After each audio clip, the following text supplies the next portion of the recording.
मुंबईमध्ये महाविकास आघाडीच्या होणाऱ्या मोर्चासाठी नाशिकवरून कार्यकर्ते जे आहेत ते मुंबईच्या दिशेने रवाना होत आहेत। आपण बघतोय की मनसैनिक जे आहेत ते मोठ्या संख्येने मुंबईच्या दिशेने रवाना होत आहेत।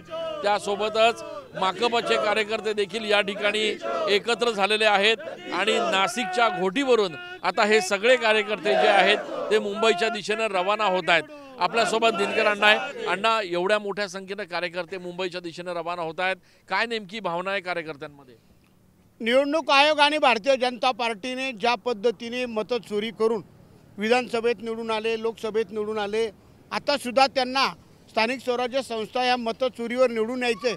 परंतु आज महाविकास आघाडीमध्ये महाराष्ट्र निर्माण सेना असेल, कम्युनिस्ट, शिवसेना, राष्ट्रवादी, काँग्रेसचे सर्व पक्ष एकत्र येऊन आणि नागरिकसुद्धा जी 96 लाख मतं आज वाढवलेले आहेत ते कमी करण्यात यावे, ते वगळण्यात यावे, त्यासाठी खरा हा भारतीय जनता पार्टी आणि निवडणूक आयोगाच्या विरोधामध्ये हा मोर्चा मुंबई येथे आज आम्ही सगळे कार्यकर्ते निघालेले आहोत। काय कशी ताकद बघायला मिळते? नाशिक हा मनसेचा बालेकिल्ला समजला जातो, मोठ्या संख्येने मनसैनिक चाललेत मुंबईत। जर आपण बघितलं विरोधी पक्षाचे सर्व पदाधिकारी या मोर्चामध्ये सामील होत आहे, पण त्यापुढेही जाऊन आता हा मोर्चा विरोधी पक्षांचा राहिला नाही, हा जन आक्रोश मोर्चा झालेला आहे। नाशिककर जनतासुद्धा हे प्रचंड प्रमाणामध्ये ह्या मोर्चामध्ये सहभागी होती आहे आणि या निवडणूक आयोगाच्या आणि या सरकारच्या विरोधामध्ये जनतेमध्ये प्रचंड राग आहे, प्रचंड चीड निर्माण झालेली आहे। जी विधानसभेच्या निवडणूक 96 लाख मतदार वाढलेले ते मतदार ते कमी करावे, कुठेतरी मतदारांचा आदर राखावा यासाठी सर्व नागरिकसुद्धा संपूर्ण महाराष्ट्रामध्ये जर आपण बघितलं हा मोर्चा भूतो न भविष्य होणार आहे। मार्क्सवादी पण कम्युनिस्ट पक्ष देखील याच्यात सहभागी होतोय। निवडणूक आयोग या ठिकाणी बीजेपीचा हस्तक म्हणून या ठिकाणी काम करतं आणि त्यांच्या माध्यमातून निवडणुकीमध्ये जो काही गैरकारभार करून बीजेपी सरकारला सत्तेमध्ये आणण्याचा त्यांचा मोठा सहभाग आहे आणि निवडणूक आयोगाचे जे काही मतं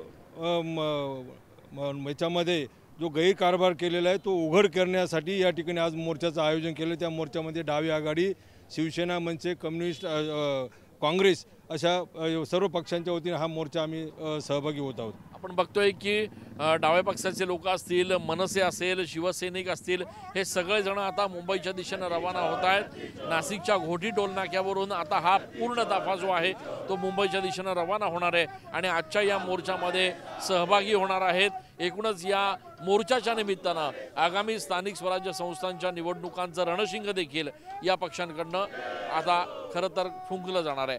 कॅमेरा पर्सन आकाश शेवलेसह मी चंदन पूजा अधिकारी, TV9 मराठी।